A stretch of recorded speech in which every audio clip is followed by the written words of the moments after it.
Love them or hate them, Apple have made some incredibly good looking tech over the last 50 years. The first iPod, the iPhone 5, the Newton. Nah, I'm just messing, not the Newton. The iMac G3, just to name a few. However, there's one Apple computer that stands above the rest, the iMac G4. Oh, yes. For as long as I can remember, I've been obsessed with this thing. The way it looks like the screen is just floating catches my eye every single time. I don't use this word lightly, but I think it's beautiful. But I can't help but wonder, how do you come up with this design? Where did the concept for the iMac G4 even come from? And why did Apple ultimately give it up for aluminium blocks? Okay, so the year was 2002, and Apple had a pretty decent problem ahead of them. See, as most of us know, the iMac G3 pretty much saved Apple from the dead. After so many rough years at Apple, these translucent computers sold 6 million units. However, it was built around this power-hungry CRT. This thing was chunky, bro. And while Apple was celebrating the success of the iMac G3, the rest of the computer industry had already started moving on to flat-screen displays.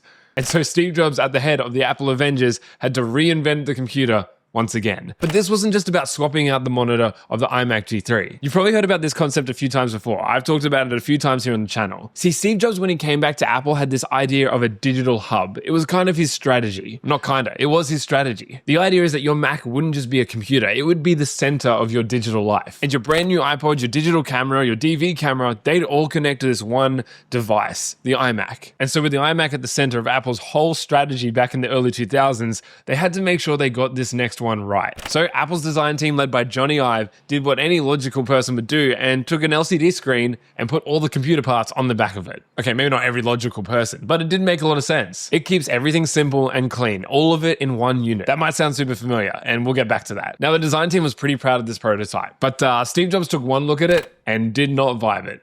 He was not a fan. And his thought process was, why have this flat display if you're just going to chuck all the components onto the back of it? Steve wanted to let each element be true to itself. Now, you might think this was just Steve being Steve. Steve and I were a first name basis, obviously.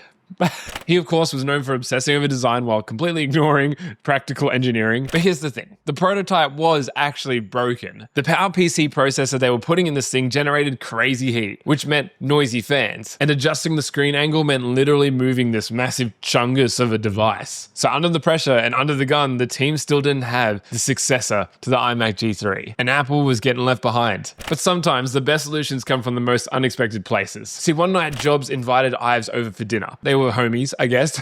But as they sat there, they started talking about the impossible engineering of the new iMac. Both completely stumped about what to do. But then Jobs started looking around his garden. Bro, can you just imagine two grown dudes just hanging out in a garden looking at flowers? Hey, no judgment, bro. That sounds really nice. That's what me and my boys do all the time. So it didn't take long for Jobs to notice a sunflower swaying in the breeze. And all he said was, like that, a head, a flexible stem connected to a base. And suddenly everything clicked. The hot, heavy components could sit in the base. And the beautiful screen could float freely. But turning a flower metaphor into a functioning computer, well, that took almost 2 years of design and engineering hell. The articulating arm went through dozens of redesigns. First, they tried these complex vertebrae held together by spring-loaded cables, which was way too clumsy and needed 2 hands to adjust it. They even thought about a 2-armed approach, but Steve Jobs said, drop the in Facebook. No, he said, drop the second arm. One was enough. But all of this hard work honestly paid off. The final version was mechanical poetry. A single chrome arm with an internal spring mechanism, so precise that you could adjust it with one finger. Insane. Now, all of this sounds super sick, right? But would any of this actually work? Would people actually want to buy this thing? Well, yeah, real quick. I've been making videos for almost 18 years. I started when I was 12 and your boy's almost 30.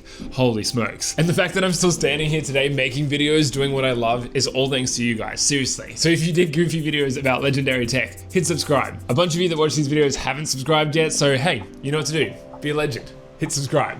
When Steve Jobs unveiled the iMac G4 at Macworld in 2002, he was jacked out of his mind. So it is my privilege to now present to you the new iMac.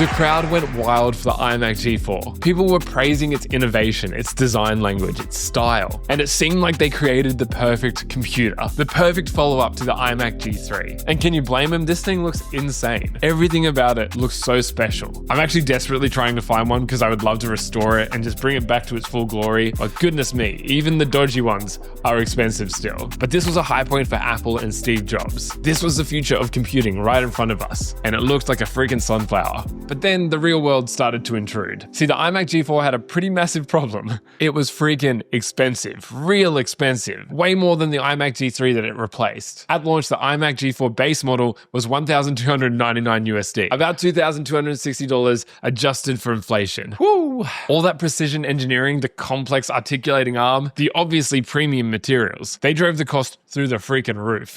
And Apple actually had to rush out a cheaper iMac with an old CRT display just for schools because educators couldn't afford the iMac G4. I remember using the iMac G4 back in school. Banger. Oh gosh, if my wife would let me have things, I would have vintage iMacs everywhere.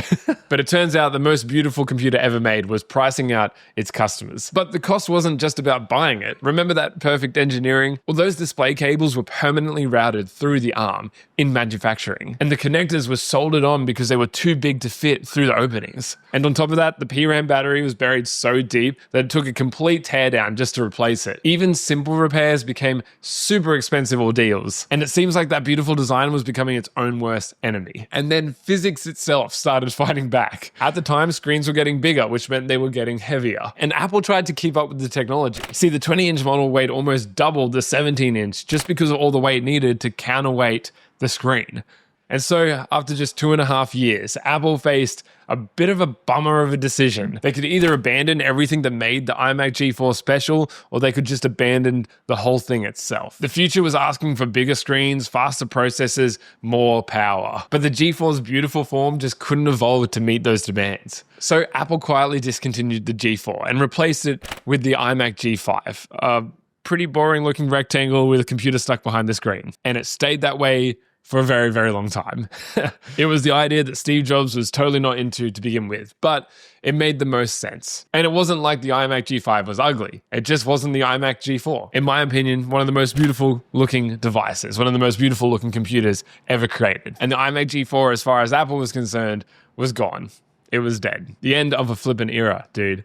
But the thing I love about the iMac G4 is that it's not really, really dead. I mean, I say that a lot in these videos that it hasn't really died, but seriously, it's not super dead yet. 20 years later, there's a whole underground community of people restoring iMac G4s, and I want to get in on that action. The iMac G4s that still lived, people restored, and the ones that did not, people tore them apart and put in Mac Minis. It's freaking sick, dude. Creating custom parts just to keep this beautiful thing alive. See, what Jobs, Ives, and the whole team at Apple did here was something pretty awesome. And there's a philosophy here that I really, really like, which is let each element be true to itself.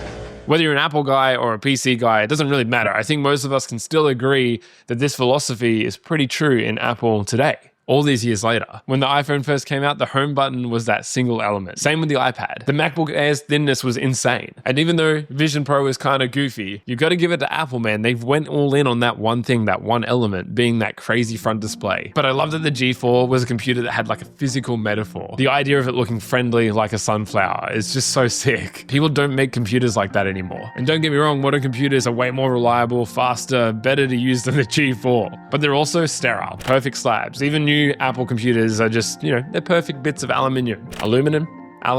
In a funny way, we've kind of optimized away the personality that computers had or had the potential of having. Gone is a future that kind of looks like the Jetsons. And I don't know, maybe that was necessary, but something tells me a little bit of magic was lost along the way. So I guess the moral of the story is I need to find myself an iMac G4. Time to go convince my wife to let me buy a computer that's 20 years old. All right, be right back.